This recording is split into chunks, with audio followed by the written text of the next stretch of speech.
নারে তাকবীর, নারে তাকবীর, নারে তাকবীর। ইশাআতুল কোরআন হাফিজিয়া মাদ্রাসা কি নারে তাকবীর। আনা ইয়া রাসূলুল্লাহ আনা হযরত জিন্দাবাদ, আনা হযরত জিন্দাবাদ। ইশাআতুল কোরআন হাফিজিয়া মাদ্রাসা জিন্দাবাদ, নারে তাকবীর। কোরআন হাফিজের দস্তারবন্দি রাখা হয়েছে। আমার হুজুর কলকাতার পৰা সম্মানিত মুফতি জহিৰুল ইসলাম সাহেবেৰ হাতে দি তেওঁলোকক পাগড়ি প্ৰদান কৰা হয়। আসসালামু আলাইকুম ৰহমতুল্লাহ বৰকাতুহ।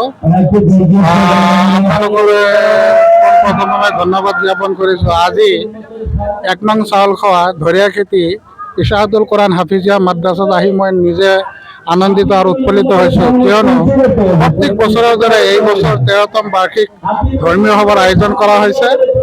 আৰু এই মাদ্ৰাছাৰ ফালৰ পৰাই যি অনুষ্ঠানটো আজি ইয়াতে অনুষ্ঠিত কৰিছে, সেই অনুষ্ঠানত আজি এই মাদ্ৰাছাৰ পৰা ১০জন কোৰআন হাফিজ, ইমান সৰু সৰু ল'ৰা, ১০ বছৰ, ১২ বছৰ, ১৪ বছৰৰ ল'ৰাই পবিত্ৰ কোৰআনে আজিম ৩০ পাৰা ইয়াদ কৰি ৰাইজৰ আগত, বিশ্ববাসীৰ আগত এটা সৌন্দৰ্য দাঙি ধৰিছে।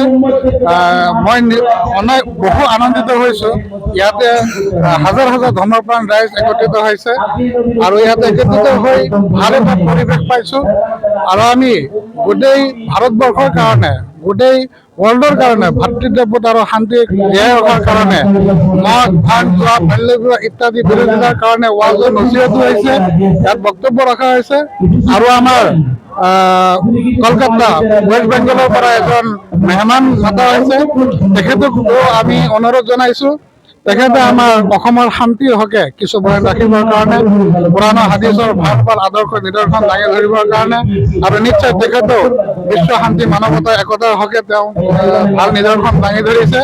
আৰু তেওঁ বয়ান মতো বাল্য বিবাহ, মদ, ভাং, জুৱা, শিক্ষা পোহাৰৰ ওপৰত বেছি গুৰুত্বৰ আলোচনা কৰিছে। আমি দোৱা কৰোঁ, এই মিডিয়াৰ যোগে আৰু দোৱা বিচাৰোঁ যে আজি যেনেকৈ এইখন মাদ্ৰাছাৰ পৰা ১০জন কোৰআন হাফিজ ওলাইছে, আগন্তুক বছৰে যাতে 10জনৰ ওপৰত প্ৰত্যেক বছৰে বেছি বেছি কোৰআন হাফিজ ওলায় আৰু যাতে ইছলামৰ খিদমত কৰে। ইয়াৰ অকল মাদ্ৰাছাৰ শিক্ষাৰ্থীয়েই নহ'ব, আমি আৰু এটা উদ্দেশ্য ইয়াতে ৰাখিছোঁ। মই অসম সুন্নী মাদ্ৰাছা এডুকেশ্যন বৰ্ডৰ ৰেজিষ্ট্ৰাৰ হয়, পঞ্জীয়ক হয়।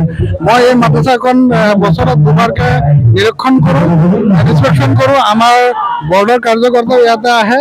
এই মাদ্ৰাছাৰ ফলাফলো খুব ভাল ফলাফল কৰিছে আৰু আমাৰ বৰ্ডৰ ফালৰ পৰা নিৰ্দেশনা দিয়া হৈছে আৰু আমাৰ চৰকাৰৰ ফালৰ পৰা নিৰ্দেশনা আছে প্ৰত্যেক মাদ্ৰাছাৰ শিক্ষাৰ লগত জেনেৰেল শিক্ষাটো সংগতি ৰখাৰ বাবে।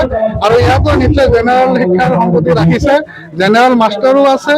আমাৰ ইংৰাজী, গণিত, বিজ্ঞান ইত্যাদি গোটেই বিষয়বস্তুৰ ওপৰত আলোচনা কৰা হয়, পঢ়োৱা হয়। আৰু আমাৰ শিক্ষকসকলো জেনেৰেল শিক্ষকো আমাৰ ইয়াতে নিযুক্তি দিয়া আছে।